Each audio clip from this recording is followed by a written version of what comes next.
yes, like the rest of us. Let's talk about Absolutely Fabulous, the movie. It was one of the most talked about movies in the summer.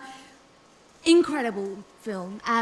What was it like filming it for you? Did you feel it went well? It was very strange because a lot of people, usually with a sitcom, people say, will it make the big screen? Because half an hour is different to change into an hour and a half. And the closed confines of working to a studio audience, about easily the size, maybe a bit bigger of you here today. How will that be when you haven't got an audience and you're shooting on single camera?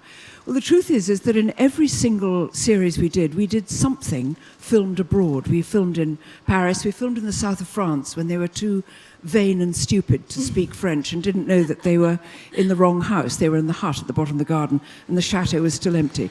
They went to Morocco, where Patsy managed to sell Safi in the middle of the Marrakesh souk. They went to New York when, first of all, they wanted to photograph a door handle, and they flew there on Concorde and back in one day. And then we went out to New York also to look for Edina's gay son, Serge, who had managed to evade his mother's clutches for many years. So we'd always filmed abroad. And when we were filming abroad, of course, you film on a single camera and you don't have an audience. We saw that it actually worked out pretty well. It didn't seem to break the rhythms of comedy. Comedy is really tricky. You've got to get it right. You've got to understand. Well, you're very sweet to say that, but you've got to understand the kind of the timings as much as anything. When the timing's out of your hands and it's the hands of an editor, is different. So we thought, why not just try a film? So we did. Excellent. I had to beat Jennifer a bit to do it because she's quite sort of, dozy about these things. And Dawn French challenged an enormous bet, which was a one-way bet, which she bet Jennifer £100,000 that she wouldn't write the script. So Jennifer immediately, fiscally challenged, Brilliant.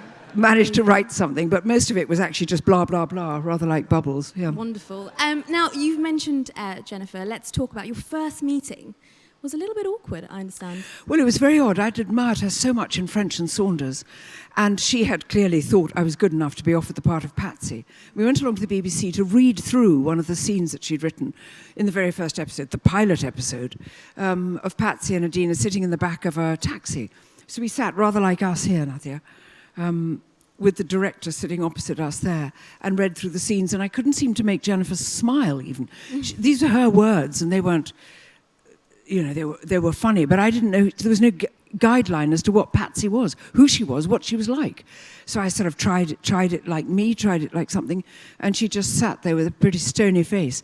And after we'd left, she said, "Oh, thank you very much." And I went home and I said to my then agent, "I think you better get me out of this because she clearly doesn't like me and she's too polite to say she doesn't want me. So I'd better just pull out and they can cast somebody else."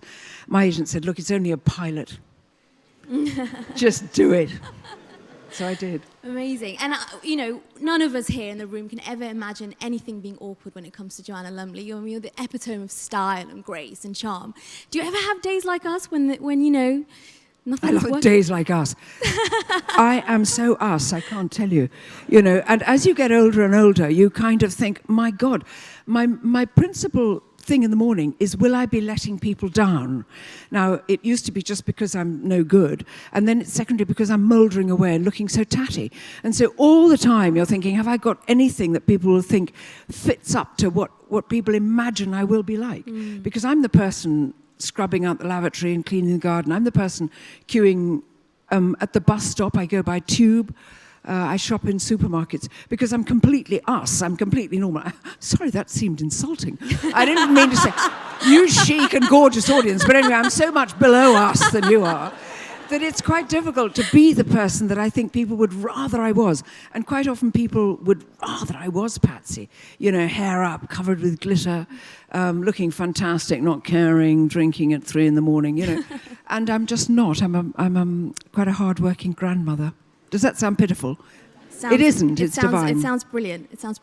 And you grew up completely different, in a different world. Your childhood was in Kashmir and Jammu. And your father was in the military. Do you take any of the lessons you learned back home as a kid into your career? Did you take that into your career? You see, I think children always think whatever they are is what it is.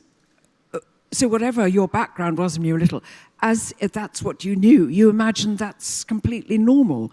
And it's only later that people said, oh my gosh, spending a month to go to and from the Far East 5 times in your life on a troop ship with nothing on board, and 5 weeks to Hong Kong, 4 weeks to Singapore, 3 weeks to Bombay as it was then.